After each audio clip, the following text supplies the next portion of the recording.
noches. La discusión está absolutamente desatada. ¿Este es un gobierno que tiene convicciones o no? Algunos dicen que no tiene convicciones, que baila al ritmo de las encuestas, de la encuesta semanal. Otros le dicen, y le refriegan en la cara, cumpla su programa de gobierno, para que así al menos sepamos hacia dónde va.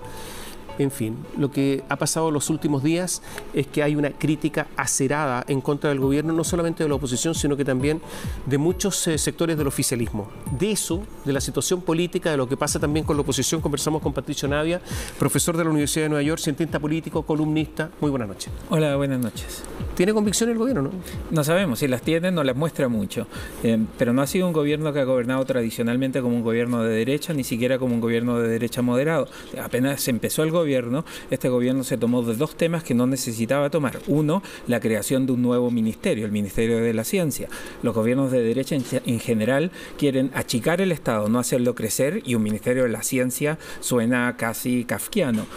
En ninguna parte del mundo hay ministerios de la ciencia, hay oficinas de ciencia, pero crear un aparato burocrático para la ciencia en Chile parece un sinsentido. Y después el gobierno se compró también la ley de identidad de género, que de nuevo no es algo con lo que la derecha tradicionalmente haya defendido, un valor tradicional de la derecha, pero este gobierno, siguiendo las encuestas, se compró temas que no necesitaba comprarse, se demoró mucho en enviar el proyecto de reforma tributaria y el proyecto de reforma de pensiones, y ahora más encima metieron un proyecto de reforma laboral, y la diputada Camila Vallejo le ganó la partida, y ahora estamos todos hablando del proyecto de la diputada, no del proyecto del gobierno. A ver, Patricio, pero lo que trata de hacer el gobierno seguramente es copar los sectores de centro, que quedaron abandonados después de la caída de la democracia cristiana, del PPD que se fue hacia la izquierda. Entonces, al parecer en las elecciones le resultó, sacó Piñera una avalancha de votos.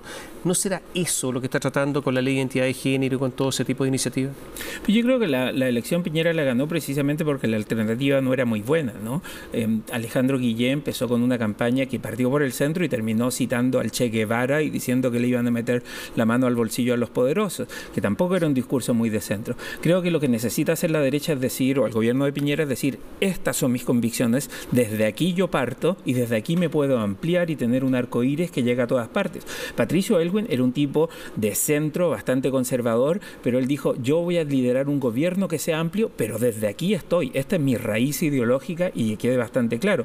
Esa raíz ideológica, ese domicilio ideológico que Piñera nunca lo ha mostrado muy bien. No sabemos cuáles son sus convicciones de verdad. Suponemos que son convicciones a favor del libre mercado, pero un día pasa de decir vamos a tener una jornada laboral de 180 horas al mes, algo que nadie entiende, a después decir vamos a tener una en promedio de 41 horas a la semana. O sea, está demasiado flexible y eso confunde a la gente. La gente prefiere a alguien de derecha que sea amplio de mente, o de izquierda que sea amplio de mente, a alguien que no sabemos dónde se ubica ideológicamente. A ver, Sebastián Piñera no tiene convicciones, o si las tiene las esconde. ¿Cuánto debería mostrar estas convicciones? ¿Ahora ya? Debían haberlas empezado a mostrar desde el día 1 del gobierno. A mí me da la impresión de que sí tiene convicciones, solo que está demasiado preocupado de caer bien en las encuestas y de la aprobación presidencial. Y creo que las cosas no funcionan así. O sea, la gente aprueba a los presidentes porque sabe que van avanzando en una dirección, aunque no necesariamente concuerden con esa dirección, pero saben que los presidentes tienen un norte. Ricardo Lagos tenía su norte, Michelle Bachelet tenía un norte distinto, y la gente los apoyó precisamente porque sabían que iban o querían ir en una dirección. Cuando los presidentes se van como una veleta para donde sopla el viento, nunca van a tener mucha o una aprobación presidencial muy alta. A ver, Sebastián Piñera es el gobierno, este es un sistema presidencialista, hiperpresidencialista, y claro, salió después del primer gobierno absolutamente derrotado el continuismo, pero totalmente derrotado, con un candidato de derecha tras otro que iban cayendo como palitroque. Ve lo que está pasando en Argentina con Macri. Debe tener ciertos temores también el señor, pues. Sí, ahora Piñera nunca se preocupó mucho de lo que pasaba después de él. Pero ahora sí. Me da la impresión que no tanto. Si le hubiera importado, habría puesto a ministros presidenciables, pero no puso a ningún ministro presidenciable. Trató de poner ministros que fueran funcionales a su gobierno, cuando en realidad lo que le hubiera ayudado mucho más es tener ministros presidenciables que proyectaran el gobierno más allá del 2021. Eso fue lo que hizo en su momento Eduardo Frei, fue lo que hizo en su momento Ricardo Lagos, y por eso ellos lograron que un candidato oficialista ganara las elecciones a final del periodo. Yo sé, estamos solamente a 1 año y medio del inicio de este gobierno, a lo mejor es... Pero a 1 año de que empiece la próxima campaña electoral. Sí. A lo mejor es muy temprano para evaluar, pero yo creo que se puede hacer, digamos, una preevaluación. Hecha esta prevención. A tu juicio, ¿este gobierno de Sebastián Piñera II es mejor o peor que Sebastián Piñera I? Se parece bastante a Sebastián Piñera I. De hecho, si pensamos dónde estábamos en 2011, exactamente hace 8 años, estábamos en una situación en que una joven líder del Partido Comunista, Camila Vallejo, le había ganado la partida al presidente Piñera y estaba forzando el debate de educación gratuita. Y ahora pues estamos más o menos en lo mismo. Camila Vallejo, ahora diputada, 8 años mayor, le gana la partida a Sebastián Piñera y ahora estamos todos discutiendo 40 horas de trabajo a la semana. Ya, pero en Piñera 1, por último, hubo una reconstrucción de un terremoto que fue muy complejo, muy fuerte, muy arrasador de cosas, de inmuebles, y tuvo la intuición, la perspicacia y la decisión de los 33, que no dejó de ser. Chile estuvo en todas las pantallas del mundo durante varios días. Eso no hay nada de eso ahora. Está bien, no está la oportunidad, pero... Sí. Y adicionalmente, en esa época había crecimiento económico en el mundo, había un liderazgo en Estados Unidos que era bastante constructivo, bastante positivo. Ahora los vientos internacionales soplan en contra y el gobierno que prometió crecimiento no ha podido entregar ese crecimiento porque tampoco tiene un modelo de crecimiento. El gobierno prometió en su programa de gobierno bajar los impuestos. No los bajó. No ha podido hacerlo porque el gobierno no aceptó nunca que no era mayoría en el Congreso. O sea, este gobierno, el presidente Piñera sigue pensando en la votación que sacó en segunda vuelta, que fue una votación muy fuerte, pero se olvida que en primera vuelta su coalición sacó el 38% de los votos y tiene un 44% de los escaños, gracias al nuevo sistema electoral que favoreció a la derecha, pero que no alcanza a ser mayoría. Y el presidente que tanto habla del gobierno de Aylwin no aprende la gran lección que nos dejó el gobierno de Aylwin, que es tienes que negociar con los que están al frente que te pueden dar mayoría. Aunque en esa época los que estaban al frente no tenían mayoría electoral, pero tenían senadores designados, Aylwin se vio obligado a negociar con ellos y logró negociar bastante bien. Este presidente dice admirar mucho a Aylwin, pero no aprende las lecciones del gobierno. Pero dice que tiene una oposición absolutamente obstruccionista, dice el presidente. Me parece difícil comparar el obstruccionismo de esta oposición con el obstruccionismo de los senadores designados en el gobierno de Patricio Aylwin. Ahí había bastante más obstruccionismo. Estaba Pinochet en la comandancia en jefe del ejército. O sea, las circunstancias para Aylwin fueron mucho más difíciles que las circunstancias para Sebastián Piñera. La incapacidad de negociar del gobierno creo que es donde está el problema. No es en la oposición. La oposición siempre se tiene que oponer. Digo, la definición de oposición es que se opone al gobierno. Lo que tiene que hacer el gobierno es lograr puntos de acuerdo y ser capaz de negociar. Y este gobierno no ha sido capaz de negociar. Cuando ganó Michelle Bachelet la segunda presidencia, inmediatamente lanzó una serie de reformas muy fundamentales para ella, para su gobierno. Este gobierno que traía sus propias reformas, resulta que se demoró un montón en presentarlas cuando ya la oposición comenzaba a rearticularse. No aprovechó la gran derrota de la oposición y por lo tanto el momento político para lograr una negociación mucho mejor. Sí, muchos fines de semana en Cachagua, muchos viajes a Harvard. Perdón, ¿flojir? Sí, sin duda. O sea, este es un gobierno flojo de su punto de vista. A mí me da la impresión de que no hicieron la pega. O sea, ganaron en noviembre, terminó la elección en diciembre, el presidente ya estaba electo, tuvo 3 meses, pero parece que se la pasaron en Cachagua esos 3 meses porque cuando empezó el gobierno en marzo, recién ahí se pusieron a averiguar cuál iba a ser la reforma tributaria. La presentaron recién en agosto, la reforma de pensiones la presentaron en septiembre o viceversa. Se demoraron 6 meses en presentar una reforma que tendrían que haber tenido lista el día 1. O bien tendrían que haber tomado la reforma de pensiones de Rodrigo Valdés. El ministro Rodrigo Valdés presentó una reforma de pensiones que ahora, con todas las modificaciones que le ha hecho el gobierno a su propia reforma de pensiones, se parece mucho. Nos fuimos a dar una tremenda vuelta para llegar al mismo lugar donde estaba Rodrigo Valdés el 10 de marzo del 2018. ¿Surtió efecto el cambio de gabinete, no? No, ni se notó, pero no fue un cambio de gabinete de verdad. Fue un cambio de gabinete marginal. El problema de este gobierno es que no tiene capacidad de negociación con el Congreso y eso significa que o el ministro del Interior lo está haciendo mal o el ministro secretario general de la Presidencia lo está haciendo mal. Pero alguien no está sabiendo negociar con el Congreso. ¿Y por qué el presidente no es capaz de cambiar sus piezas importantes? Porque uno es su primo y el otro es su fiel servidor. Este es un presidente que trabaja con gente que le es personalmente leal. Acordémonos, Piñera dejó de militar en RN en 2010 2010, no le interesan los partidos, no trabaja con los partidos, y en la medida que su gobierno no tiene articulación con los partidos, entonces aparecen los presidentes de los distintos partidos diciéndole las cosas que está haciendo mal. Lo hemos visto en la última semana. Desde RN a la UDI, a Evópolis, los presidentes de esos 3 partidos le han dicho, pues no tiene que hacer las cosas así. O sea, si el líder de la coalición no es capaz de hablar con los miembros de su coalición, pues difícilmente va a ser capaz de hablar o negociar con los partidos de oposición. Patricio, ¿por qué al gobierno le va mal también comunicacionalmente? Y digo esto porque, por ejemplo, Lavín le está yendo muy bien. Lavín va a los matinales, tiene presencia, ahí está. Sebastián Piñera también se ha transformado en un hombre de matinales, va duro y parejo los matinales, y no le va bien. Porque Piñera nunca fue una persona cercana, y creo que en su equipo comunicacional parten del modelo equivocado. Quieren hacer a Piñera una persona cercana cuando no lo es, y eso me parece que es un problema del segundo piso, del equipo comunicacional, desde la roulette a la gente que maneja SECOM. Tienen que entender cuáles son las características de Piñera y trabajar a partir de eso. Es imposible transformar a un hombre de 65 o 66 años. Lo que tienes que hacer es trabajar sobre sus fortalezas y ocultar sus debilidades. Piñera no funciona en los matinales, lo suyo es otra cosa, y a eso es lo que hay que ir. Piñera nunca va a ser cercano o querido por la gente. Si tú pusieras hoy a Bachelet y a Piñera en una elección, ganaría Bachelet, y si tuvieras en la calle a Bachelet y a Piñera, la gente se iría a tomar fotos con Bachelet. Si Piñera lograra entender eso y dijera, ok, yo nunca voy a ser querido, pero voy a ser respetado, podría ser un gran presidente. Debiera aprender el modelo de Elwin o el modelo de Ricardo Lagos, no intentar el modelo de cercanía de Michelle Bachelet. Eso no es lo suyo. La vocería también está desaparecida. Cecilia Pérez.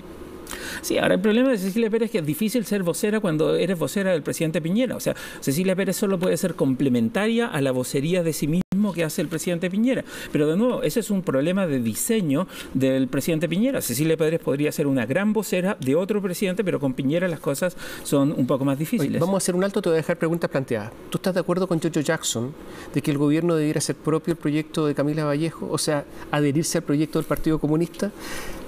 Volvemos en un instante.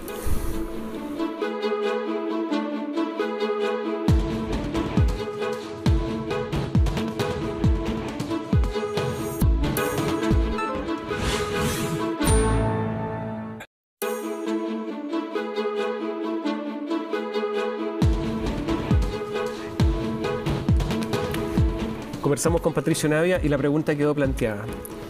¿Tú estás de acuerdo, a propósito de la reforma laboral, de esta victoria que ha obtenido Camila Vallejo y el Partido Comunista, de las 40 horas semanales de trabajo como jornada, que el gobierno tiene que adherirse a eso?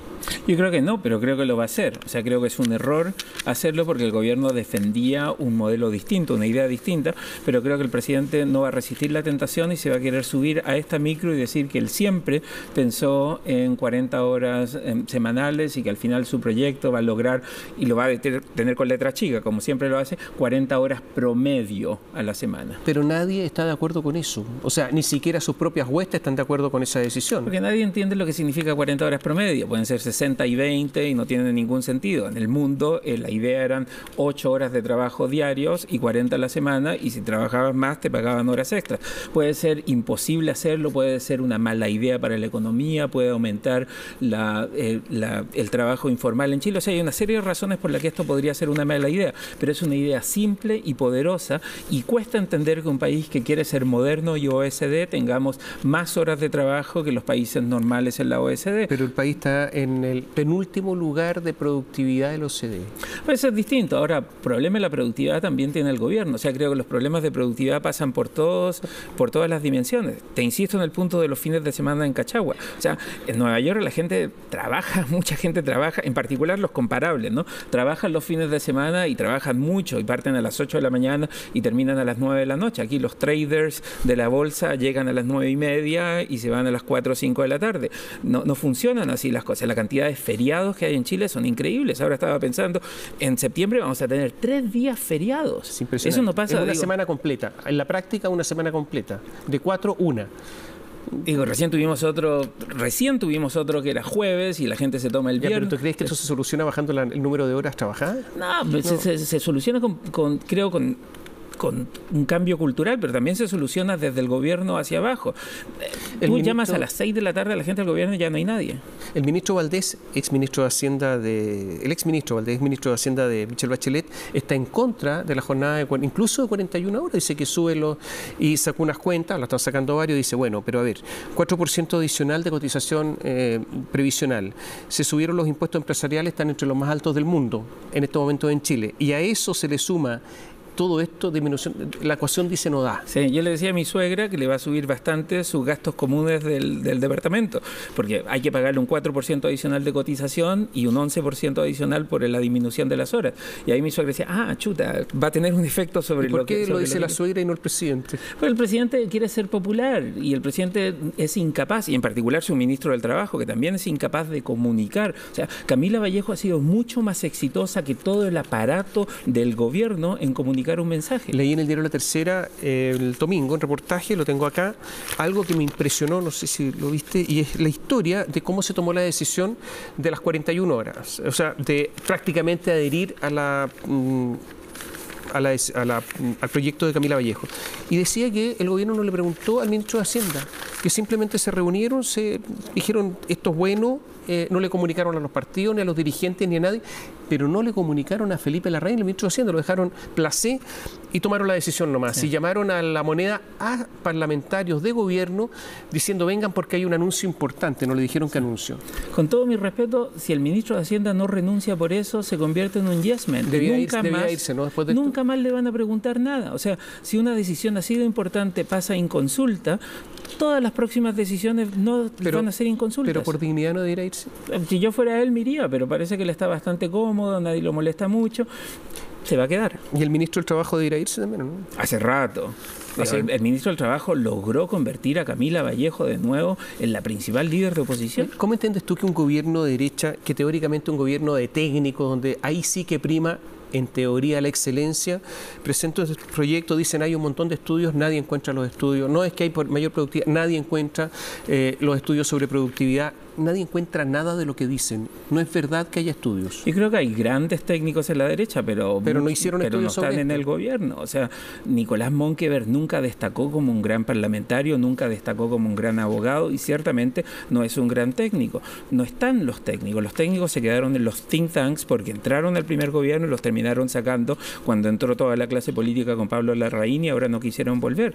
Entonces, este gobierno no está cumpliendo lo que prometió respecto a las capacidades técnicas. ¿Y qué pasa con la delincuencia que todos vemos, matan a 5 personas en la comuna de Puente Alto, no va nadie? Las autoridades que siempre van a determinados lugares, etcétera, no va nadie, lo están acusando más de clasismo porque roban una cartera en Vitacura y sí inmediatamente van al lugar, pero matan a 5 personas, no va nadie, no se comunican con la familia. Entonces es un gobierno que también tiene problemas en esta promesa de combatir la delincuencia en serio. Con la ayuda un poco de los medios de comunicación. Ahora, en términos relativos, la delincuencia en Chile es bastante baja comparada con otros países de América Latina, verdad, pero respecto al propio Chile ha ido aumentando y la gente no se compara con Honduras. La gente se compara con cómo estaban las cosas en Chile hace 5 o 10 años y creen que la situación es mucho peor. Ahora, creo que a este gobierno sí le preocupa mucho más lo que pasa en el sector oriente de la capital que en el resto del país, y eso es un problema, porque en el resto del país hay más votantes y esa gente eventualmente va a castigar al gobierno si percibe que este gobierno solo se preocupa de la clase alta. Este es el mismo gobierno, por cierto, que dice preocuparse tanto de la clase media y defender a la clase media, pero no tiene representantes o voceros de esa clase media. Dawn, ¿puedes hacer una asesoría gratis o no? Puedo, sí. ¿Puedes? Sí. Entonces, dale una ayuda al presidente Sebastián Piñera. ¿Qué tendría que hacer para salir del problema? Yo echaría a la gente que está en el segundo piso y pondría gente... ¿A todos? A todos. Ya. Digo, partiría echándolos a todos. Es un gobierno que va perdiendo. La ruleta para afuera. La ruleta para afuera y todos esos equipos. Y después llamaría a los presidentes de los partidos, en particular a Mario Desbordes, y le diría, ok, sugiéreme tu gente. Tengo que gobernar con gente como tú. Desbordes gana en sectores populares. Ese es el tipo de gente que necesita el presidente Piñera. Necesita al alcalde, a la alcaldesa de Maipú, al alcalde de Puente Alto, al alcalde de la Florida. Esos son los voceros de la derecha que necesita este gobierno. Esa es la gente que está ganando en lugares que no son tradicionalmente de derecha. Asesorarte con gente en Las Condes no te ayuda mucho, porque en Las Condes, si tú pones a un muerto de derecha, gana ese muerto de derecha la elección. Lo importante es ganar en los otros sectores, y ahí hay algunos líderes de derecha, alcaldes importantes, diputados y senadores que ganan en sectores populares y que están hablando el idioma de esa gente. El presidente no habla ese idioma. Estamos terminando, no puedo dejar de preguntarte qué pasa con la oposición. ¿La oposición tiene opciones de ganar la presidencia la próxima? Sí, porque la gente puede castigar al gobierno. Lo que hemos visto en América Latina es que todos los gobiernos en el poder han perdido elecciones en los últimos años, así que bien pudiera perder la oposición. Un Alberto Fernández cualquiera. O sea, si Bachelet nombra a alguien y dice, este va a ser mi candidato, lo unge. ¿Oscar Landerreche, por ejemplo? Lo veo un poco más difícil, porque Landerreche también pertenece al mismo grupo elitista que critica al presidente Piñera. Creo que tiene que ser alguien con llegada más a los sectores populares. Landerreche no lo conocen mucho y tampoco ha hecho una carrera política. ¿A quién se te ocurre? Pues creo que José Miguel Insulza tiene buenas chances de ganar. Podría ser alguien también de la democracia cristiana. Yanna Proboste podría ser una buena candidata. Podría venir Michelle Bachelet, ponerle la corona y decir, usted es el candidato. ¿Es una cosa así? A lo Cristina Kirchner en Argentina, con un éxito sustancial. ¿No ves a Bachelet volviendo? ¿Estilo Cristina? Yo creo que Bachelet podría volver, pero creo que preferiría no hacerlo. Aunque a última hora, si no aparece nadie lo suficientemente popular, le van a decir, compañera, usted tiene que venir para terminar de construir su legado, lo que incluye una nueva constitución, y eso sería súper atractivo para ella. ¿Tú crees que Lavín es buen candidato a la derecha? Yo creo que Lavín es un pésimo candidato. De hecho, nunca ganó ninguna elección importante fuera de Las Condes. Perdió con Chaguán en Valparaíso, apenas le ganó a Martita Larraechea en Santiago en el 2000. Lavín perdió con Piñera en 2005, perdió con Lagos el 99. Me parece que Lavín funciona súper bien en Las Condes, pero tampoco es un candidato que sabemos en qué cree, cuáles son los principios que Lavín ha defendido, cuáles son los grandes proyectos de Lavín. Lavín pasa de los bancos de mini créditos a las otras cosas, cualquier cosa que sea popular, desde la playa, la nieve, a las bicicletas, pero no es un hombre que construye una idea sobre qué es lo que quiere para la derecha en Chile. O sea, en estos momentos, si hubiera primarias de la derecha, posiblemente ganaría Lavín, creo. No, yo creo que esas son encuestas de reconocimiento de nombre. Pero en las primarias al interior de la derecha. Depende cuánta gente vote.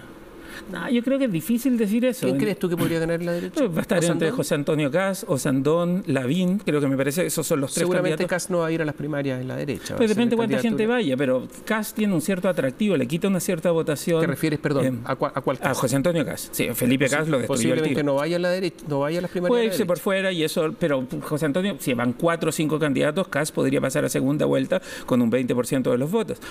Lavín va a tener toda la plata de los empresarios. ¿Gana una elección frente a la oposición? Depende contra quién. Si va Kast contra Beatriz Sánchez, esto se polariza de tal forma que Kast podría correrse un poco hacia el centro y ganar la elección. Yo creo que ese es el plan de Kast, ir contra Beatriz Sánchez en segunda vuelta. Si va alguien más moderado, le puede ganar a José Antonio Kast. Pero me da la impresión de que el problema de Lavín va a ser esta derecha que está diciendo que el gobierno no tiene principios. Cuando mira a Lavín dice, bueno, o sea, Piñera al lado de Lavín tiene muchos más principios. Piñera defiende algunas cosas. ¿En qué cree Lavín? ¿Qué piensa sobre las 40 horas? El crecimiento el primer semestre de este año fue 1.7.